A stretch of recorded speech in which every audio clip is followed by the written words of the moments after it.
Chapter 3. Destiny. It doesn't knock. It drags you back, even when you try to run. 30 minutes later, after the incident, she entered the house like a ghost returning to its grave. Silent, slow, scanning the walls and corners as if searching for something that had disappeared forever. Her mind was spinning. I didn't wish for things to go like this. How could he kill someone? It seems impossible. No, Macera, how could you be so sure? Do you even know him? But I'm not sure that he did it. His own uncle? And he's a psychologist. Something's missing. It's nonsense. Something is blurring my mind, and I don't know what it is. Her inner monologue swirled like smoke choking her chest, until her father's voice cut through it like a knife. Macera, daughter, you came. She jolted slightly. Huh? Oh, yes, Dad. But where did you go? In that suit? He was loosening his tie, muttering like he always did when avoiding truth. Nothing. Just met with some lawyers. Trying to find solutions. Her brows furrowed. Do you need lawyers while I'm here? Why are you doing that, Dad? His eyes suddenly sharpened, wolf-like. I saw your proficiency today. Bravo. Tell me, where's our house? Our mansion? The clinic? Did you get anything back, or did you just come to flirt with that poor thing, Huser? Her heart stopped. What? How did you know I spoke to him? He muttered again, voice turning venomous. I just know. I raised you, didn't I? Raised a loser. A burden on my chest. A troublemaker who knows nothing. A pathetic, disgusting thing. He stepped closer. With every bitter word, he pressed his fingers into her shoulder, pushing her back. Again and again, like a child being disciplined. She stood frozen, eyes down, chin trembling, breathing sharp and uneven. No words came out, no tears, just a growing lump in her throat, hard, heavy, hollow. She didn't know whether it was shame, grief, or fear. Maybe all three, maybe none. She just stood there. It was 1 a.m. She paced restlessly around the room, unable to sit, let alone rest. Her head was spinning, tangled in 1,000 threads of thought. You should at least go to the crime scene. Maybe you could find something. No, Macera. What rubbish are you saying? Are you serious? You still thinking about him? The man who stole your life. Your memories. Everything. Let him go to hell. But what if he didn't? What kind of man, one so full of hatred and grudge, could do that? Look, the suspect is innocent until proven guilty. And besides, you heard him, didn't you? I heard what? Flashback.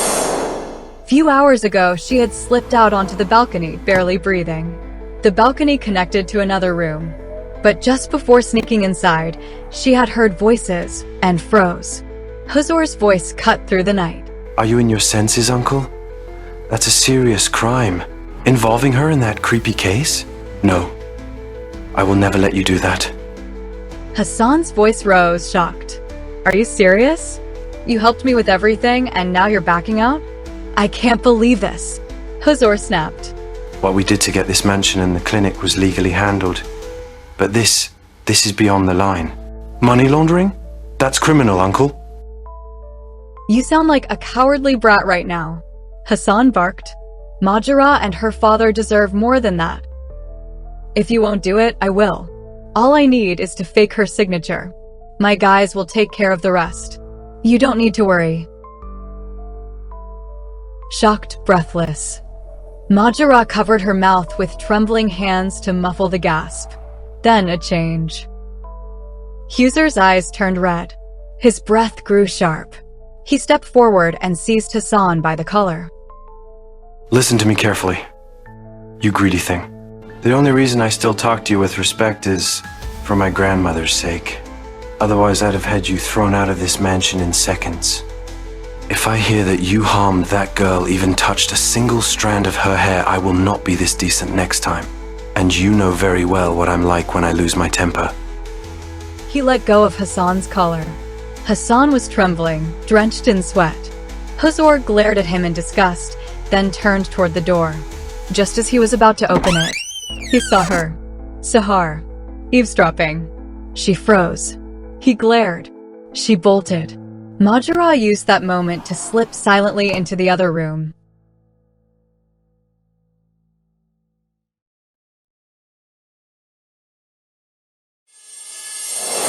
Back to present. Macera's room. She sat down, holding her forehead. Yes, I heard him, and it was strange. Why would he protect me? Why would he care if he wasn't? Wasn't what? No! Don't you dare to do that, Macera! Don't you dare sympathize with him now! Macera. What are we going to do with you? Frustrated, she tapped her head gently against the wall. All I have to do is go to the mansion tomorrow. But I need a reason.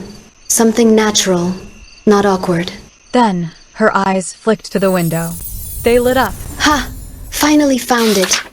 The next day, Sultan Hanım sitting stiffly in the salon, Macera gently clasped Sultan Hanım's trembling hands. I don't even know whether I should offer you my condolences or try to comfort you for your grandson. But please, don't feel too stressed. If God wills it, he will be released soon, Sultan Hanım. The old woman's lips quivered. Her eyes red with tears. I still can't believe they took away my poor little one. My Huzur could never do such a thing.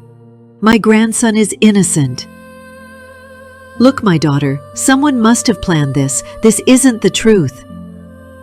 His own uncle? This is nonsense. Ah, my poor Huzur. Life keeps testing him. When will this cruel life finally show mercy to my poor child? She muttered through her tears, voice breaking under the weight of pain. Macera stood up and gently moved to sit beside her. She wiped Sultan Hanım's tears with tender fingers. Please don't put too much pressure on yourself. You have to take care of your health. For your grandson's sake.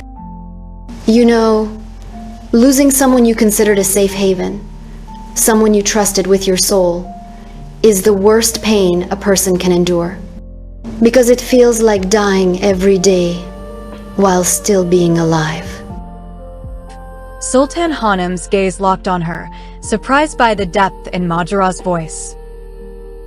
Slowly, she wiped her own tears and straightened her back. You are a kind girl. I knew it the moment I first saw you. She said, voice steadier now. She took Macera's hand and, with unexpected firmness, said, I heard you are a brilliant lawyer. Be his lawyer, please. Macera's eyes widened, stunned. What? Me? Yes, I know it must sound confusing. I know what my grandson did, or what you think he did, was unforgivable.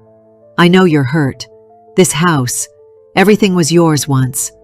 But your favor would mean the world to me, and I promise you I will speak to Huzur myself. He will return everything to you. But please, help him, huh? Macera sat frozen, the room suddenly spinning in silence. Her mind was a battlefield of past pain and present doubt, and Sultan Hanım's trembling hope sat right at its center.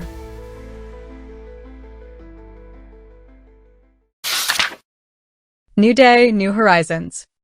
Macera hadn't slept a single second. As soon as the sun rose, she secretly slipped into her office. I need to go and meet him. Maybe he'll give me clues. I have to do something. My heart is itching. And I don't know why. If I don't do something, I'll go crazy. At that moment, Chichik stood there, stunned to see her. Well, what happened to the world for Macera Yilmaz to show up at dawn? I'm the morning person, but you? That's a shock. Macera sighed and told her everything that had happened the night before. Chichik's eyes widened. How could you not share this with me, Macera? Shame on you. We could have celebrated the happy news together. Macera raised an eyebrow. Happy news? What are you talking about? Chichik crossed her arms with a sly smile. Huzur Aslan got handcuffed as a suspect in a murder case. And Hassan Aslan is dead. So? So? Macera echoed, confused. I don't understand, Chichek. Chichik stepped closer, grabbing her arms. Macera, wake up. It means no one's left to take what belongs to you. The war is over, girl. How can you be so cold about it? Macera turned away toward the window. I know, but this wasn't my goal.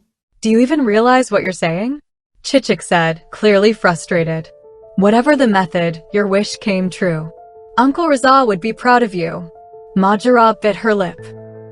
Proud of what? Do you even understand? Huzur might spend the rest of his life in prison. Chichik frowned, then shook her head. I don't even get your attitude. You know what, Macera? Sometimes it's so hard to read you. You've been my friend since college, but you've never been fully open with me. It feels like there's a war in your soul. Wildfires I can never understand. A brief silence settled between them. Then she added softly, so, what do you want? Macera's eyes suddenly brightened. She looked at her with a strange mix of fear and certainty. Since dawn, Huzur had been sitting under the sharp lights of the interrogation room, repeating the same sentence over and over. I didn't kill my uncle. His voice grew quieter each time, but his eyes burned with the same silent fire. Now back in his cold cell, his gaze kept rolling over the walls, trying to remember even the slightest detail that could save him. Suddenly, an officer appeared and opened the cell door. You have a visitor. Huzur frowned. Who? Your lawyer. He stood up slowly, confused. A lawyer? Who would send one for me? Who even cares? Is he Jasur? No, they won't accept him. He's my cousin. Hassan is his blood. They led him to a different room. It was dim, almost entirely drowned in shadows. She was already there, standing by the window, a silhouette carved in silence. He couldn't recognize her until she turned around. What the hell is this woman trying to do here? The audacity. He whispered to himself. She looked at him calmly, studying his face. Then she sat down, eyes locked on his. Searching for something. A trace of the truth. A sign of remorse. Seconds passed like centuries. For Huzur, it was unbearable. Being a suspect, and sitting across from the very person who had every reason to wish him destroyed. She opened her mouth to speak, but he exploded. Aren't you ashamed of yourself? He snapped. She raised an eyebrow, about to respond, but he cut her off again. You know, when I saw you yesterday, for a moment I thought you might have a drop of dignity. But no, you proved me right again. Macera Yılmaz. She remained silent, trying to read his outburst. He suddenly stood up and leaned in close. Way too close. His smile venomous. You're pathetic. Ridiculous. You think I don't see what this is about? Ha! Pretending to be my lawyer just so I sign over the mansion and everything goes back to you. She gasped, blinking in disbelief. What? No, I just... Shut up. He placed a hand firmly over her mouth. Don't say a word. Not a single pathetic word. You pathetic, disgusting thing. Those last words echoed in her skull. You pathetic, disgusting thing. You pathetic, disgusting thing. It was her father's voice. The same words he'd throw at her every time she failed to meet his cruel expectations. Suddenly, her hands felt like ice. Her heart cracked like glass. She couldn't move, couldn't speak. It burned. And Huzur watched in satisfaction. Until an ocean of tears spilled from her eyes and landed on his hand. Her blue eyes turned to flames, shimmering sapphires, screaming in silence. His own eyes widened. He didn't blink. He just stared, frozen, searching her gaze for an answer. Then, she pushed his hand away with all her strength and slapped him. So hard it shook the room. She said in a steady, haunting tone, I hope you rot in here for the rest of your life. Brutal, wild people like you should be caged, not left to damage the world. To hell with you and your case! Her voice cracked at the end. A lump formed in her throat. She shoved him aside and stormed out, slamming the door behind her. He stood there, motionless, hand resting on his cheek, heart pounding. She was crying. He whispered. Maybe I was a bit harsh.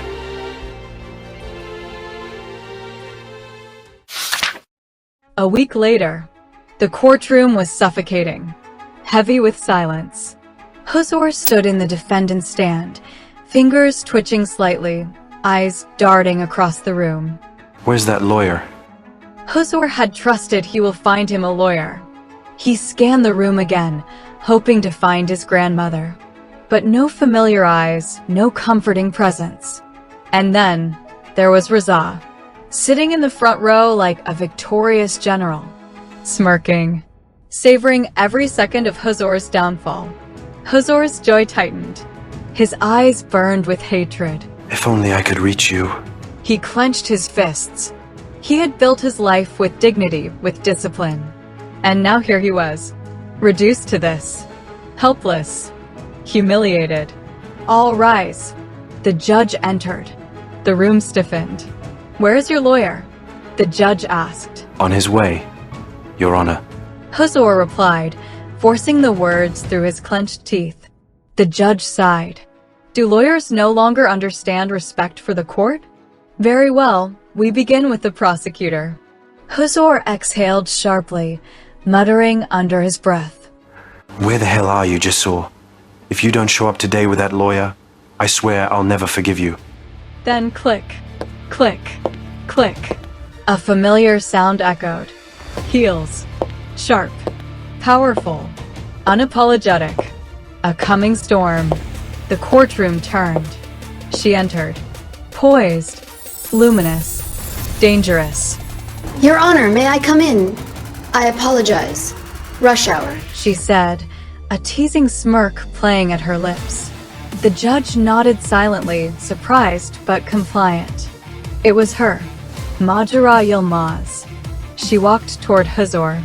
The air shifted. His mouth fell open slightly.